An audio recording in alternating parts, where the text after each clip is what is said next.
코로나 이후에 이제 소비자 업종에 대해서 제가 최근에 좀 분석한 내용에 대해서 말씀드리도록 하려고 합니다. 네, 관련된 내용 바로 들어볼까요? 네, 지난 4월 17일 중국 국가통계국은 2020년 1분기 GDP 성장률이 전년 대비 6.8% 감소하였다고 발표했습니다.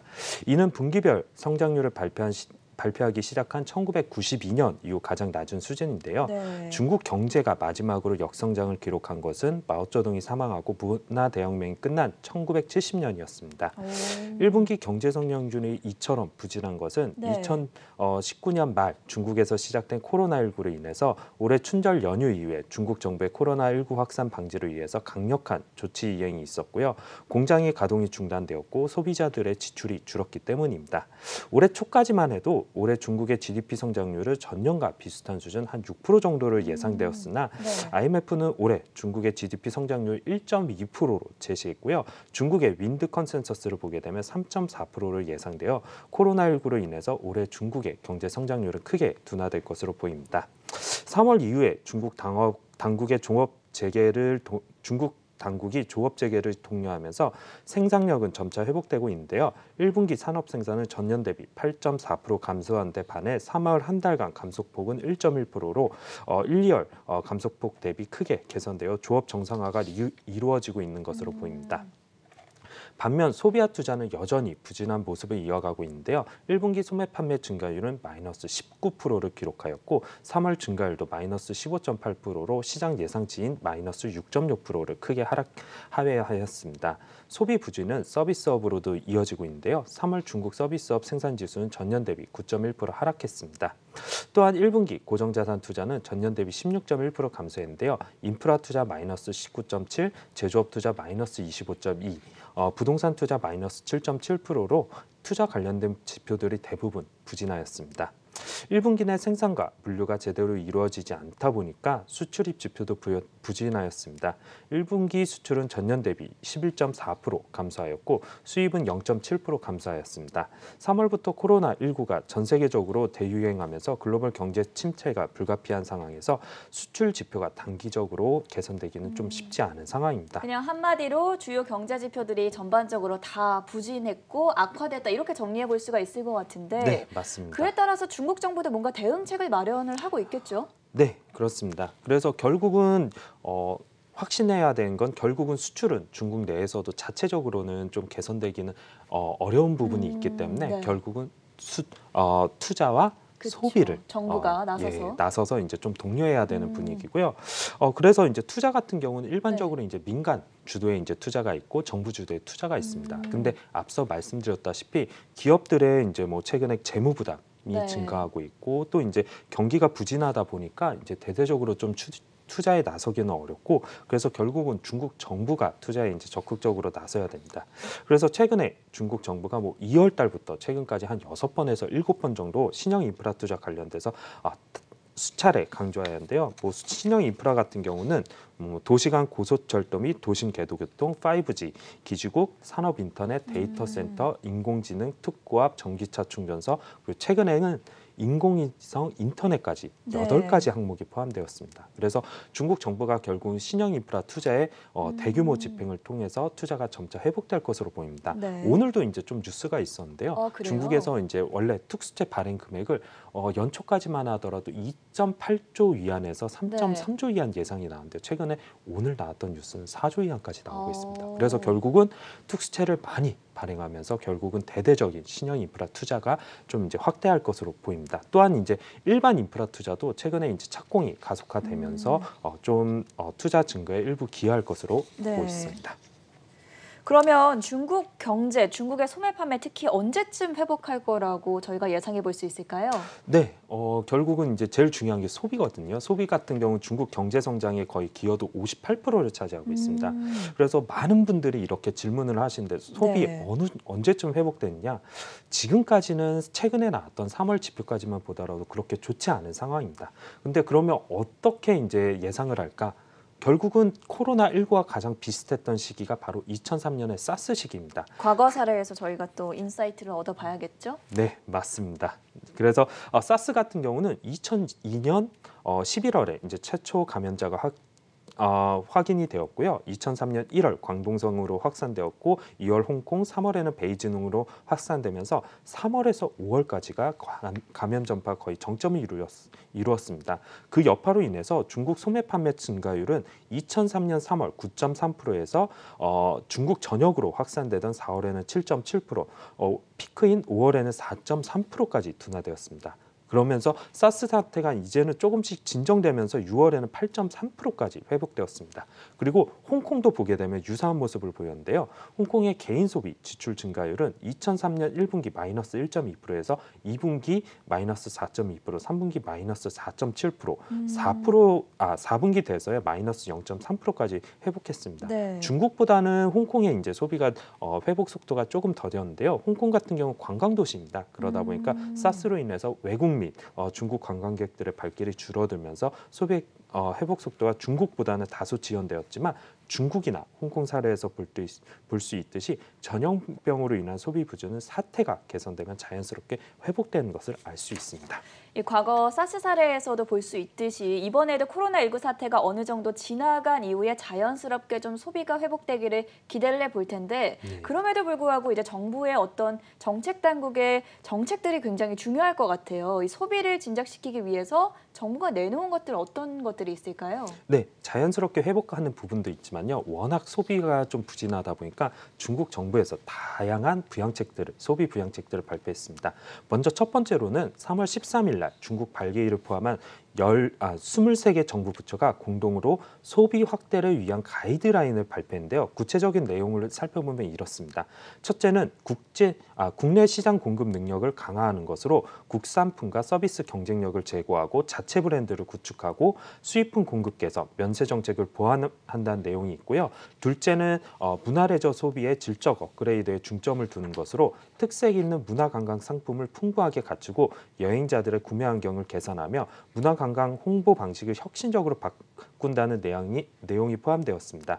셋째는 도시와 농촌 융합 소비 네트워크를 건설하는 것으로 지역 간 연계를 강화시켜 소비 심리를 끌어올릴 수 있는 환경을 만들고 도시와 농촌의 상업 서비스망 배치를 최적화하여 물류 인프라 건설을 강화한다는 내용입니다. 네 번째는 스마트 소비 생태 시스템을 구축하는 것으로 차세대 정보 인프라 구축을 가속화하고 온오프라인 통합 같은 새로운 소비 방식의 발전과 에너지 절약 스마트 상품의 사용을 장려하며 인터넷과 사회 서비스가 결합된 소비 모델을 발전시킨다는 내용을 담고 있고 다섯 번째는 지속적으로 주민들의 소비 능력을 향상시킨다는 것으로 중산층의 소비 잠재력을 끌어올리고 재산성 수입을 안정적으로 유지할 수 있도록 정책을 펼 예정입니다. 마지막으로 안전한 소비 환경을 조성하는 것으로 시장 질서 관리 감독을 강화하고 소비 부문 신용 시스템 건설을 촉진하며 소비자의 권리를 보장할 수 있는 원활한 채널 구축을 한다는 내용이 포함되었습니다. 그러니까 중국 정부가 소비 확대를 위한 가이드라인 총 6가지를 지금 발표를 했다라고 소개를 해주셨는데 이 외에 저는 또 흥미로웠던 게 뭐 우리나라에서도 이제 뭐 소비 상품권 같은 거 발행을 하면서 많이들 돕고 있잖아요. 중국에서도 관련된 비슷한 게 나왔다고 하는데 구체적으로 어떤 내용입니까? 네, 중국에서도 이제 소비 상품권 발행이 있었고요. 특히 중국 지방 정부가 우선적으로 좀 이제 발표를 했습니다. 그래서 2월부터 4월 17일까지 뭐 쩌장이나 짱수나 광시, 짱시 등 총 24개의 성과 시에서 총 75억 위안 규모의 상품권을 지급했습니다. 그리고 다른 도시도 저희가 이제 동참할 경우 올해 상반기에 이제 한 총 130억 위안의 규모의 상품권이 지급될 것으로 예상되는데요. 이 상품권 같은 경우 보통 저희가 보는 게 승수 효과가 한 10배 될 거로 보고 있습니다. 그래서 올해 총 상품권으로 인해서 상반기에 소비 촉진 효과는 한 1,300억 위안이 될 것으로 보고 있습니다. 이 대표적인 사례가 몇 가지가 있는데요. 저장상 같은 경우는 10억 위안 규모의 문화관광 소비 상품권과 1억 위안 규모의 홍바오라고 합니다. 중국식 세뱃돈이라고 하거든요. 이것을 발행해서 지방 정부 중 최대 규모의 예산을 소비 진작에 투입하였고 이와 함께 무형문화유산 장터, 용선 페스티벌 등 소비 촉진할 수 있는 문화관광 이벤트도 추진할 예정입니다. 짱수성 난징시는 요식업, 스포츠, 도서, 농촌여행, 정보, 빈곤계층, 공예회원 등을 대상으로 하는 7가지 종류의 소비 상품권을 발행하였는데요. 네. 난진시가 발행한 소비 상품권 규모는 3억 1,800만 위안에 달하며 각 상품권은 50위안과 100위안으로 발행되어 일정 조건에 부합하는 빈곤계층 소비 상품권, 농촌 여행 소비 상품권, 공예회원 소비 상품권을 제외한 기타 상품권은 인터넷 번호 추천 방식을 통해서 발급될 예정입니다. 이렇게 이제 소비 상품권 외에도요, 또 직접적으로 제품을 구매할 경우 보조금을 지급한 내용도 최근에 나왔는데요. 예를 들면 이제 광동성, 후난성, 상동성 등 지방 정부가 보조금 지급을 통해서 자동차 아니면 이제 가전 등 핵심 산업의 소비를 이제 좀 촉진할 계획입니다. 네. 그래서 이제 특히 코로나19 이후로 자동차 판매량이 이제 되게 안 좋았거든요. 그래서 이제 결국은 자동차 판매량을 좀 회복시키기 위해서 자동차 소비 진작에 더 초점이 맞춰지고 있습니다. 그래서 대표적인 케이스가 광동성 포산시인데요. 자동차 소비 촉진을 위해서 신차 구매 시 자동차 한 대당 보조금 2,000위안을 지급하고 구형차를 교체할 경우 한 대당 보조금 3,000위안을 지급하고 동일한 소비자가 초대형, 중형, 소형 운수 화물차를 5대 이상 구매할 경우 대당 5,000위안까지 지급한다고 하였습니다.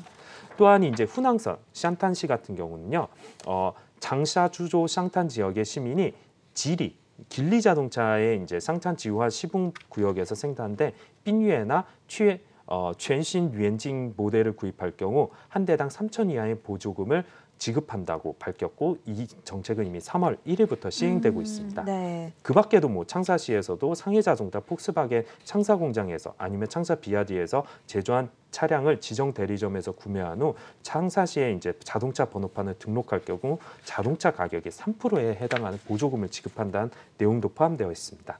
이 외에도 최근에 중앙정부 부처인 재정부, 공신부, 과기부, 발개인 등 4개 정부 부처가요. 친환경차 보급 확대를 위한 재정 보조금 통지를 발표했는데요. 세치간에 보게 되면 원래는 중국 친환경차 보조금 같은 경우 2020년 말까지만 지급되기로 되었는데 네. 2022년 말로 연장했습니다. 그리고 친환경차 보조금을 2020년부터 2020년까지 전년 대비 10%, 20%, 30% 삭감한다고 했고요. 1회 충전, 주행거리 300km 이상 친환경차 승용차에만 보조금을 지급하고 또 2020년부터 친환경차 승용차 판매금의 30만 이하 친환경차만 이제 보조금이 수취 가능하다고 하였습니다. 그 외에도 4월 23일부터 7월 22일까지 유예 기간을 설정해서 유예 기간에는 2019년 기준에는 부합하나 2020년 기준에 미부합한 친환경차에 대해서 2019년 보조금의 50%를 지급한다고 했습니다. 그럼 이런 정책들로 인해서 중국의 소비 섹터 내에서 실제로 좀 회복을 보이는 구간들이 보였습니까? 네, 있습니다. 몇 가지 어떤 섹터가 부분일까요? 있는데요. 첫 번째는 필수 소비재입니다. 필수 소비재 같은 경우는 이제 코로나19의 확산을 방지하기 위해서 중국 정부가 외출 제한, 재택근무, 온라인 수업들 강제 또는 적극 권고했습니다. 그 결과 가족 구성원들이 집에 머무는 시간들이 늘어났고요. 외식을 하거나 음식을 배달시켜 먹을 경우 코로나 바이러스에 감염될 수 있다는 우려로 중국 같은 경우도 가정에서 식자재를 주문해서 직접 요리하는 가정이 증가하게 되었습니다. 그 결과 최근에 1분기 중국 대표 필수재 소비재 기업들의 실적이 발표되는데요. 이와 관련된 기업 같은 경우 호실적을 발표했습니다. 지배지분 순이익 기준으로 지배지분 순이익 전년 대비 증가율 기준으로 중국 양돈 업체인 정방가기는 319% 증가했고요. 네. 중국의 당면 생산 업체인 쌍탑식품은 90%, 중국의 양상빵 생산 업체인 토리브레드는 60%, 중국의 짜차이 1위 업체인 프린짜차인 7% 증가했습니다. 그래서 코로나19로 인해서 중국의 전반적인 경제활동이 침체된 것을 감안하면 선방한 실적이고요. 이런 실적 호조에 힘입어서 필수 소비재 업종은 연초 이후 9.6%나 상승했습니다. 첫 번째 이제 세부 섹터로 필수 소비재를 꼽아주셨는데 두 번째 섹터는 어떤 섹터일까요? 두 번째는 요식업과 자동차 산업입니다. 중국 정부가 4월 8일 날 코로나19 발원지 우한시 봉쇄를 해제하고 다수 지역에서 학교 개학을 발표했습니다. 최근에 나왔던 데이터를 보게 되면요. 3월 16일부터 22일까지 일부 요식업 기업들의 QR코드를 이용한 하루 평균 거래 금액이 전주 대비 895%나 증가했다고 했고요. 이는 이제 코로나19로 재택근무를 실시했었던 기업들이 연이어 정상적인 출근을 실시하고 있기 때문에 요식업의 오프라인 소비가 회복세를 보이는 것으로 설명되고 있습니다. 앞으로 정상 출근하는 정상 출근하는 직장인들이 늘어나게 되고 학교 개학이 확대됨에 따라서 외식 소비가 점차 활발해질 것으로 보입니다. 네. 이에 따라서 저희가 보기에는 중국 1위 허거 프랜차이즈 업체인 하이디라오 그리고 중국에서 KFC, 타코벨, 피자헛 등의 사업을 브랜드 사업을 영위하고 있는 네. 염차이나홀딩스 그리고 중국 1위의 배달 음식 서비스 기업인 메이투안 디엠핑의 수혜가 예상됩니다. 자동차 산업 같은 경우에는 무슨 내용입니까? 예, 최근에 중국 승용차 연석계에서 4월 첫째 주부터 셋째 주까지 중국의 일평균 승용차 판매량 데이터를 발표했는데요. 전년 대비 마이너스 7% 감소했다고 기록했습니다. 3월 첫째 주부터 셋째 주까지가 마이너스 47%였거든요. 네. 그거에 비하면 많이 회복 중이라는 것을 볼 수 있고요. 특히 이제 또 전체 승용차 모델 중에서도 특히 테슬라 상해 기가팩토리에서 생산된 모델 3의 판매가 호조를 보이고 있다고 발표되었습니다. 3월 판매량이 1,200대로 단일 모델 중에 가장 많이 판매되었고요. 전월 대비 161%나 증가했습니다. 그래서 저희가 보기에는 자동차 업체 전체로도 회복은 되고 있지만 그중에서 특히 테슬라 모델 3의 판매가 급증세가 당분간은 이어질 것으로 보고 있습니다. 그래서 테슬라 상해 기가팩토리 서플라이 체인에 포함된 중국의 현재는 이제 글로벌 1위 2차 전지 생산 업체인 CATL이 좋아 보이고요. 다만 아쉬운 것은 CATL은 창업한 종목입니다. 네. 그래서 외국인 개인들이 직접 살 수 없기 때문에 CATL에 음극재를 납품하는 박테레 아니면 이제 분리막을 납품하는 창신신소재 같은 기업들이 저희는 좀 좋아 보일 것으로 예상하고 있습니다. 중국의 소비가 회복 중이라고 말씀을 해주셨고 이제 저희가 본격적으로 관련된 수혜 이제 종목을 찾아볼 텐데 앞서 살짝 나왔던 것 같아요. 식품 업체와 네. 관련해서 허거 요새 많이들 먹는데 네. 관련된 기업 어떤 기업입니까? 네, 중국 1위의 허건 프랜차이즈 업체인 하이디라오가 있습니다. 2019년 말 기준으로 768개 점포를 운영하고 있는데요. 하이디라오의 투자 포인트는 몇 가지로 볼 수 있습니다. 네. 첫 번째는 매장 영업이 재개되고 있다는 겁니다. 1월 26일까지만 하더라도 하이디라오의 모든 매장 같은 경우는 이제 전면 영업이 중단되었는데요. 3월 10일 기준으로 85개 영업이 재개됐고 4월 정도면 이제 모든 점포가 영업이 재개될 것으로 보고 있습니다. 그래서 매장 영업이 이제 원활해진다는 거. 두 번째는 중국 지방 정부가 앞서서 소비 상품권 지급했다고 했거든요. 그래서 거기에다 이제 최근에 중국의 외출 제한 해제가 풀리면서 결국은 요식업, 이제 외식에 대한 수요가 회복된다는 겁니다. 그렇죠. 세 번째는 이 회사의 중장기 투자 포인트라 볼 수 있는데요. 지속적으로 신규 출점을 하고 있습니다.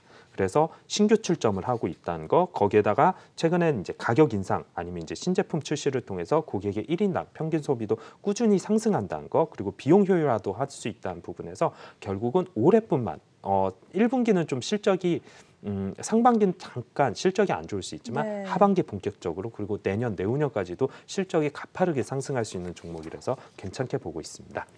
자, 첫 번째 소비 회복 관련주로 중국의 1위 허거 브랜드인 하이디라오에 대해서 설명을 해주셨습니다. 두 번째 기대주까지 확인해 볼까요? 예, 두 번째 종목은 중국의 1위 종합 가전업체인 메이디그룹입니다. 이 메이디그룹 같은 경우는 기존에 중국의 2위 에어컨 생산 업체이기도 한데요. 2017년에는 독일 쿠카를 인수해서 로봇 및 공장 자동화 산업에서도 중국에서 되게 선도적인 위치를 이끌어가는 기업입니다. 이 회사의 투자 포인트 세 가지입니다. 첫 번째는요, 중국의 이제 소비 부양책, 소배 부양책과 그리고 가전 교체 수요 확대에 따라서 이제 가전 제품의 수요가 확대될 수 있다는 게 첫 번째입니다. 2008년 글로벌 금융위기 당시 중국은 가전 하향 아니면 이구 환신 정책을 통해서 총 9,248만 대의 가전 제품을 판매한 경험이 있는데요. 올해 가전제품협회는 올해 이제 총 1억 6천만 대 가전제품 교체 수요가 있을 것으로 보고 있습니다. 또한 중국 발개이, 상무부 등 중앙 정부의 이제 주요 부처와 지방 정부가 공동으로 이관신 등의 이제 부양책을 이제 추진하고 있어서 가전 제품의 소비가 확대될 것으로 보고 있습니다. 또한 최근에 보시면 부동산 거래량이 빠르게 회복하고 있거든요. 일반적으로 부동산 거래량이 늘어나고 그러게 되면 당연히 가전 제품 판매가 좋아집니다. 이런 부분도 긍정적으로 반영될 수 있다는 부분에서 결국은 가전 제품 판매가 회복된다는 게 이 회사의 첫 번째 투자 포인트입니다. 두 번째는요, 주주 환원 정책이 이제 계속 강화되고 있다는 겁니다. 이 회사 같은 경우 상장 이후 2013년부터 2018년까지 지배지분 순이익이 연평균 38.7% 증가했고요. 매년 거의 평균적으로 46%의 높은 배당 성향을 보였습니다. 그래서 배당 수익률이 꾸준히 성장하는 기업이고 거기에다 배당 수익률도 최근 기준으로 한 2.7% 예상이 됩니다. 네. 그리고 또한 과거에 주가가 급락했을 경우 자사주 매입을 대규모로 했었는데요. 올해도 2월에 회사가 향후 12개월 이내 최대 52억 위안 상당의 자사주를 매입할 계획이라 발표했습니다. 그리고 매입한 자사주는 스톡 옵션으로 사용하거나 남은 부분은 전부 소각할 것이라 밝혔습니다. 그래서 높은 배당 성향을 유지하고 있고 적극적인 자사주 매입에 나서고 있기 때문에 회사의 주가에 이제 좀 하방을 잡아주는데도 긍정적이라 보고 있습니다. 마지막은요, 네. 이 회사 꾸준하게 M&A를 하고 있습니다. 자체적으로 잘하는 가전제품 외에도요, 네. 최근에 3월에 회사에서 이제 가변 주파수 드라이브 및 서브 메커니즘 제조업체인 하이코닉스 에코 에너지 테크놀로지라는 중국 기업을 인수한다고 발표했습니다. 완전 가전 제품이랑은 좀 다른 종류의 사업에 M&A를 투자한 거네요. 네, 맞습니다. 이 회사 같은 경우는 이 기업 인수하게 되면요. 네. 중앙 공조 부분도 최근에 많이 확대하고 있거든요. 이 부분도 긍정적이고 또한 로봇 사업. 로봇 사업이요? 예. 그래서 뭐 한국에서도 로봇 사업하면 여러 가지 기업들이 있는데요. 진짜 로봇을 잘하는 기업은 뭐 독일 업체인 아니면 이제 뭐 스위스 업체 아니면 일본 기업들이 잘하고 있거든요. 그렇죠. 근데 이 기업은 중국에도 뭐 씨앗선 로봇이라는 국영 로봇 업체가 있습니다. 근데 그런 업체보다는 이 회사는 되게 탁월한 선택을 한 게 쿠카라고 있습니다. 독일에. 저도 들어봤어요. 예, 네. 그 회사의 지분을 인수했습니다. 그렇구나. 메이리 그룹이. 맞습니다. 네. 2017년에 인수했고요. 그 다음에 뭐 서브트로닉스라고 해서 서브 시스템 관련 업체도 인수하고 또 이번에도 뭐 서브 메커니즘 제조업체도 인수해서 결국은 이 회사가 하려고 하는 게요. 로봇 관련돼서 수직 계열화를 이루려고 합니다. 그래서 먼저 자체 공장에 많이 투입할 예정이고요. 그 외에도 많은 중국 업체들이 이제 로봇 도입을 이제 확산하려고 하고 있기 때문에 그쪽에 납품할 수 있다는 부분도 긍정적으로 볼 수 있습니다.